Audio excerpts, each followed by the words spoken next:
이 시간 예배 가운데 하나님께서 우리에게 주신 말씀 미가서 6장 6절로 8절 말씀입니다. 내가 무엇을 가지고 여호와 앞에 나아가며 높으신 하나님께 경배할까? 내가 번제물로 일련된 송아지를 가지고 그 앞에 나아갈까?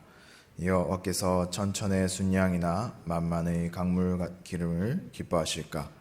내 허물을 위하여 내 맏아들을 내 영혼의 죄로 말미암아 내 몸의 열매를 드릴까?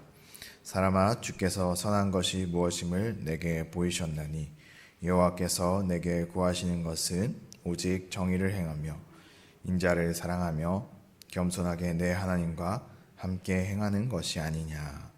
큐티 교재 20페이지에 나와 있는 내용을 함께 읽겠습니다. 사람들은 보통 깊이 생각하려 하지 않습니다.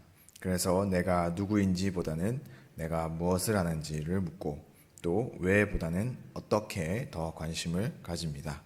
그런데 이처럼 깊이 생각하지 않으려고 하는 것은 사실 타락한 인간 안에 뿌리 내리고 있는 죄성과 관련이 있습니다. 우리 안에 있는 자만심은 깊이 생각하지 않아도 다 안다고 착각하게 만들고, 우리 안에 있는 게으름은 깊이 생각하는 것을 싫어하게 하고, 우리 안에 있는 두려움은 괜히 내 생각이 틀리면 어쩌지 하는 기분 나쁜 느낌으로 불안해하고 싶지 않기 때문에 깊이 생각하려 하지 않는 것입니다. 그런데 깊이 생각하지 않는다는 점에서는 신자들도 다를 바가 없습니다. 코로나 팬데믹 앞에서 한국 사회는 한국 교회를 향해 사회에 피해까지 끼쳐가면서 도대체 왜 예배를 드리는지에 대한 비판적인 질문을 던지고 있습니다. 그런데 이 같은 도전을 대하는 우리들의 응전은 지금 우리에게는 예배의 정성이 너무 부족하다. 예배를 회복하는 것만이 한국교회가 살 길이다. 다시 예배의 열정과 감격을 되찾자 하는 식입니다. 그리고는 자신이 어떻게 예배하고 있는지에 대해 예배의 횟수나 예물의 정도와 헌신의 강도 등으로 스스로를 점검하고는 여기에 별 문제가 없다면 나는 아무 문제 없는데 세상이 마귀 사탄이어서 저런다 라는 식으로 사회를 탓하고 있습니다. 그러나 성경은 이 같은 우리의 열심을 지식 없는 열심이라고 지적하고 바로 그 생각 없는 열심 때문에 도리어 망하게 될 것이라고 책망하고 있습니다. 그러므로 이 위기의 때에 우리가 던져야 할 질문은 나는 어떻게 예배하는가가 아니라 나는 왜 예배하는가여야 합니다. 하나님은 세상의 여러 가지 비판적인 도전 앞에서 우리와 마찬가지로 어떻게 해서 답을 찾으려고 하는 이스라엘 백성들에게 당신께서 왜 예배를 강조하셨는지에 대해 명확히 알려주고 계십니다. 그것은 하나님의 성품인 정의의 행동과 사랑의 마음과 겸손의 습관을 가지게 하는 것입니다. 곧 우리가 예배드리는 이유는 예배의 대상이신 하나님의 성품을 점점 닮아가기 위함임을 알 수 있습니다. 사실 타락한 인간에게는 누구에게도 참된 정의, 참된 사랑, 참된 겸손이 없습니다. 게다가 잠시는 가능하지만 변하지 않는 정의, 변하지 않는 사랑, 변하지 않는 겸손은 절대 불가능합니다. 이 때문에 참된 예배는 나 개인의 마음의 평안이나 문제 해결이나 축복을 받기 위함이 주된 목적이 되어서는 안 됩니다. 사실 예배라는 단어의 원어에는 사랑으로 입맞춤하다라는 뜻이 들어 있습니다. 그런데 생각해보면 입맞춤하는 이유로 칭송할 만한 것은 오직 사랑하기 때문이며 입맞춤의 제일 중요한 결과 역시 서로를 더 알아가고 닮아가는 것뿐입니다. 만약 그렇지 않으면 예배할수록 마음이 편안하기 때문에 정의 대신 더욱 약자를 착취하게 되고 자기 문제가 해결되었기 때문에 사랑 대신 이기심을 쫓고 축복을 받았기에 겸손 대신 스스로를 높이게 될 것입니다. 단 한 번의 예배를 드려도 더 주님을 사랑하고 더 주님을 닮기를 원하는 마음으로 예배를 드리고 그 결과 정의의 행동과 인자의 마음과 겸손의 습관이 우리에게서 드러나는 것만이 너희는 왜 예배하는가를 묻는 한국 사회를 향한 우리의 정당한 대답이 될 것입니다. 아멘. 이 본문 말씀은 미가서의 말씀으로 제사를 드리려고 어떻게 예배하는가에 대한 관심을 가지고 하나님께 묻는 이스라엘 백성들에게 하나님께서 사람아 주께서 선한 것이 무엇임을 내게 보이셨나니 여호와께서 내게 구하시는 것은 오직 정의를 행하며 인자를 사랑하며 겸손하게 내 하나님과 함께 행하는 것이 아니냐라고 미가 선지자의 입을 빌려 대답하시는 말씀을 담고 있습니다. 이 말씀을 기억하면서 우리 질문들을 함께 살펴보겠습니다. 첫 번째 질문입니다.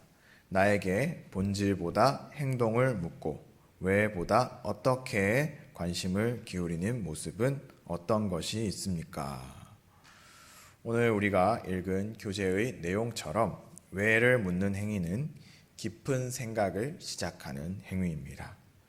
왜냐하면 이 왜를 묻게 되면 그 왜에 대한 이유를 찾게 되고 이를 반복하다 보면 이유의 이유 그리고 또 그 이유의 이유들로 이어지는 길을 따라서 그 모든 이유들의 근본적인 이유, 즉 본질에 다다를 수 있기 때문입니다.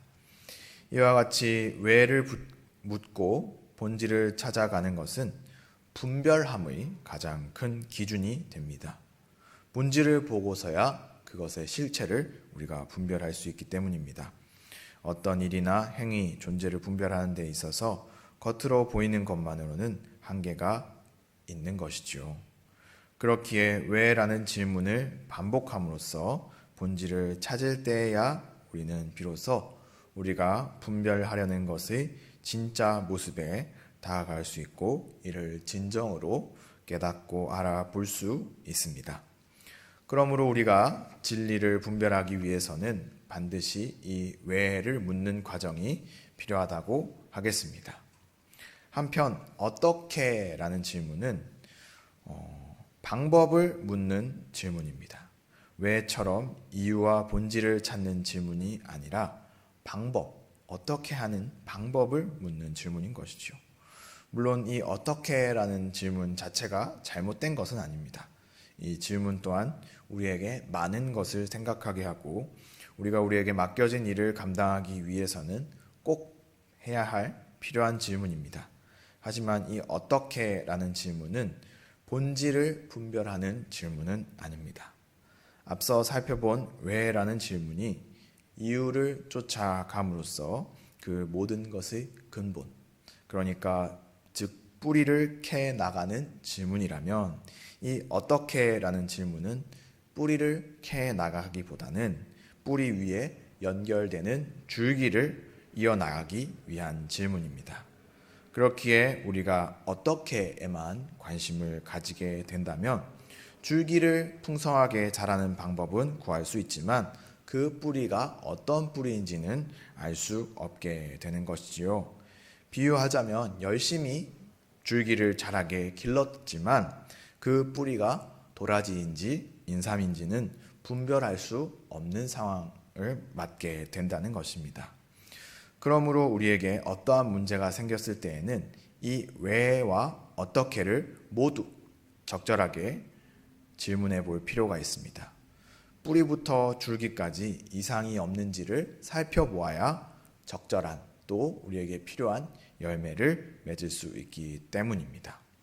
우리가 자라는 것과 뻗쳐나가는 것, 즉 성장하고 발전하는 것에만 관심을 가지고 우리가 좋은 뿌리를 내리고 있는지 본질이 올바로 박혀 있는지 갖추어져 있는지를 살피지 못한다면 그 줄기는 잘못 자라난 줄기가 될 것입니다. 오늘의 교재에서도 지식 없는 열심이라는 표현으로 이를 지적하고 있지요. 신앙생활도 마찬가지입니다. 열심을 내는 것, 열정을 갖는 것에만 신경을 쓰면서 어떻게 하는 것에만 관심을 가진다면 오히려 그 뿌리가 올바로 내려져 있는지는 알 수 어렵게 됩니다. 오히려 그 뿌리를 파헤쳐 보면 나의 욕심과 내 안에 잘못된 욕구와 같이 잘못된 것들이 신앙생활의 뿌리, 즉 본질이 될 수 있는 것이죠. 따라서 우리는 신앙생활에서 왜를 통해서 신앙의 본질이 바로 잡혀 있는지를 항상 살펴보고 분별해야겠습니다. 그래서 우리 스스로에게 이런 질문을 할 때 우리의 본질을 우리가 깨닫고 점검해 나갈 수 있으리라 생각합니다. 두 번째 질문을 살펴보겠습니다. 하나님께서 예배를 창조하신 명확한 의도는 무엇입니까? 예배는 하나님과의 교제입니다. 예배는 그 순서와 형태를 통해서 예배 의식 자체가 하나님과의 교제를 위한 것임을 잘 보여주고 있습니다. 예배의 모든 순서와 형태는 하나님의 말씀이 있고 그 뒤에 인간의 응답이 따르는 그런 형식이 반복되어 나타나는 구조를 갖추고 있습니다. 예배로 처음에 시작을 할 때 예배로 부르시는 하나님의 말씀이 있고 이에 대한 응답으로서 우리의 찬송과 기도가 뒤따르게 됩니다. 교동문의 말씀을 읽을 때에도 말씀과 말씀이 교차하면서 이어지지요. 하나님께서 말씀하시고 우리가 응답하시는 모습을 나타내고 있는 것입니다. 그 가운데서도 설교는 하나님의 말씀만을 전하기 위한 순서입니다.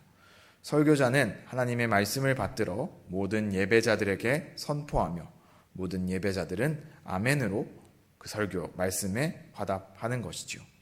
마찬가지로 이후의 기도와 찬송도 모두 하나님의 말씀에 대한 우리의 응답을 표현하는 순서라고 할 수 있습니다. 이와 같이 예배는 하나님과의 교제를 위해 드리는 의식입니다. 그리고 이 교제는 관계에 맺는 것을 동반합니다. 교제는 관계를 열매로 맺는 것이지요. 그것이 바로 교제의 결과인 것입니다. 그러므로 교제는 하나님을 우리의 하나님으로, 우리는 하나님의 백성으로 서로가 관계에 맺고 연합하며 하나가 되게 하는 과정입니다. 그리고 이 교제의 가장 완벽한 모델이 바로 하나님, 삼위일체 하나님 바로 자신이십니다. 삼위일체 하나님께서는 성부, 성자, 성령으로 각각 계시면서도 또한 한 분이신 하나님이시기 때문입니다.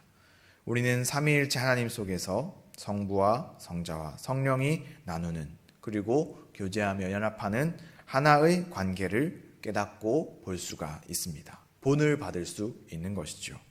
이는 우리 인간이 모두 이해할 수 없는 신비이면서도 우리가 최종적으로 궁극적으로 추구해야 할 교제의 목표가, 교제의 단계가, 교제의 모범이 무엇인지를 보여주는 모습입니다. 하나님께서는 우리가 이를 쉽게 이해할 수 있도록 이 교제와 관계의 모습을 비유를 들어서 설명해 주셨는데 그것이 성경에 많이들 등장하는 부부의 비유입니다. 여러 성경 말씀에서 알 수 있듯이 하나님은 우리의 신랑이 되고 우리는 하나님의 신부가 되는 것이 바로 하나님께서 우리에게 가르쳐 주고자 하시는 교제와 관계의 모습인 것이죠.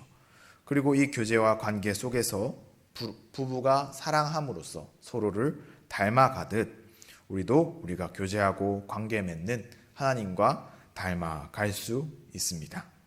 교제 우리 이 책 내용에서 설명하고 있듯이 예배의 대상이신 하나님의 성품을 점점 닮아가는 것이지요.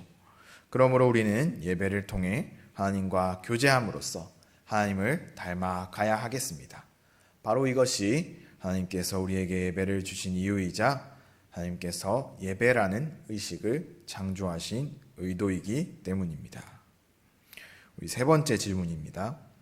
예배의 원어가 사랑으로 입맞춤하다 임을 알 때 지향해야 할 잘못된 예배의 목적들에는 어떤 것이 있습니까?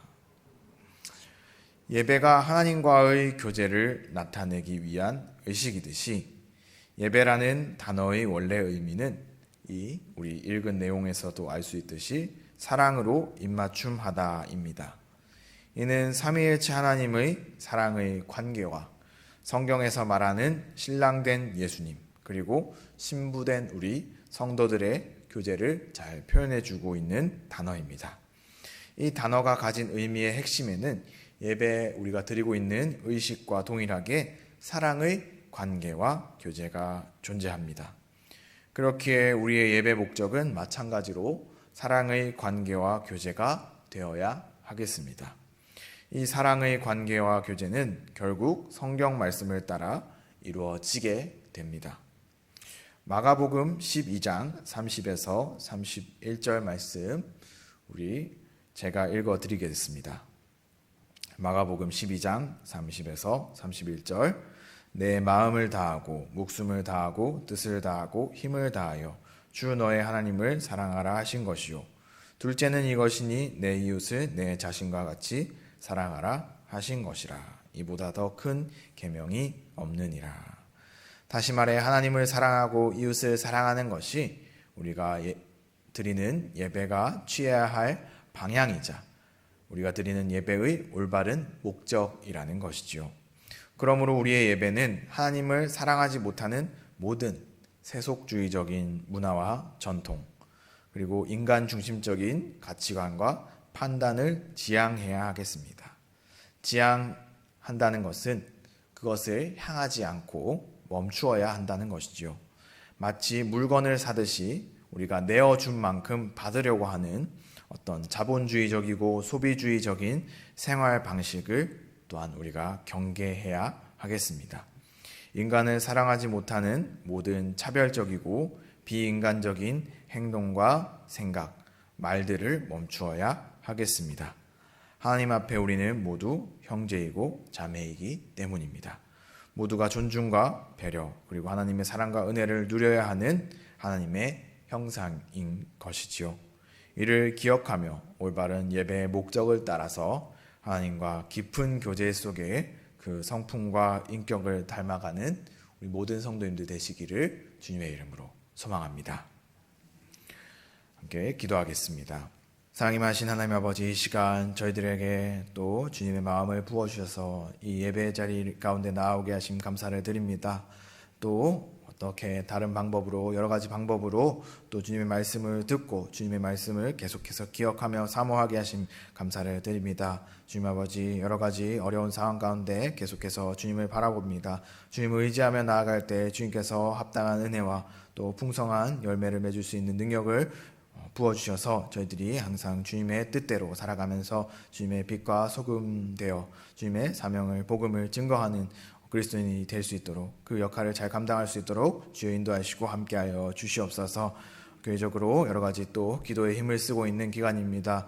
그 기도에 힘을 쓰고 저희들이 마음을 모아 기도할 때 주님께서 간절히 부르실 때 저희들을 만나 주신다 하셨던 것처럼 저희들이 주님을 만나고 성령의 임재를 경험하고 주님의 능력을 힘입어 세상 가운데 승리자로 살 수 있도록 주님의 거듭남과 또 주님께서 주신 은혜와 사랑을 증거하며 살아갈 수 있도록 도와주시옵소서. 주님 아버지, 말하지 못하면 여러 기도 제목들 주님 앞에 내려놓습니다. 주님께서 저희 마음들을 헤아리시오니 저희들의 마음을 어루만져 주시고 또 위로하여 주시옵소서. 항상 주님의 자녀로 살아가고 주님의 백성으로 살아가는 데 있어서 부족함이 없도록 주님께서 성령으로 또 사랑으로 은혜로 충만하게 채워 주시옵소서. 이 모든 말씀 예수님의 이름으로 기도드립니다. 아멘.